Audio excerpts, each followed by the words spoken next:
Ce matin encore, un groupe de Botswangai a trop fait la fête. L'insouciance et la débilité des Botswangai sont aussi grandes que leur pays. C'est dans la forêt de Djambula qu'un incendie s'est produit, détruisant plusieurs hectares de végétation. La folie de ces gens nuit à leur pays, mais aussi à leur propre personne. Ce n'est pas la première fois que de telles personnes agissent à l'encontre de l'environnement avec stupidité et ignorance. Déjà, en 2013, la famine les avait poussés à agir avec une violence inouïe envers la baleine Caminata, qui était jusqu'alors l'emblème du pays. Caminata fut étripée, démembrée et décapitée. Les Botswangai se sont attirés la foudre de plusieurs nations, s'indignant d'une telle sauvagerie envers la baleine africaine qui les représentait aux yeux du monde entier comme un peuple civilisé.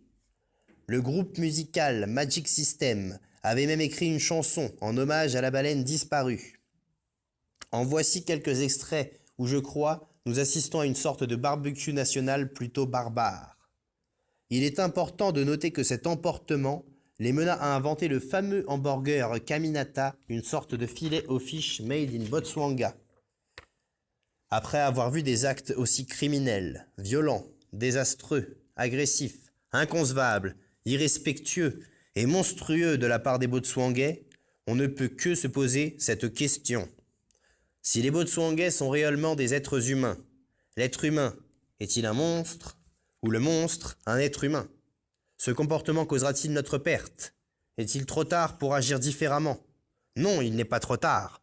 En bougeant son fessier, on peut tout arranger. Il suffit juste de se lever, de marcher et de dénoncer, ou de se la fermer. Nous ne pouvons plus nous permettre d'agir de la sorte envers notre terre, à part si nous souhaitons la mort.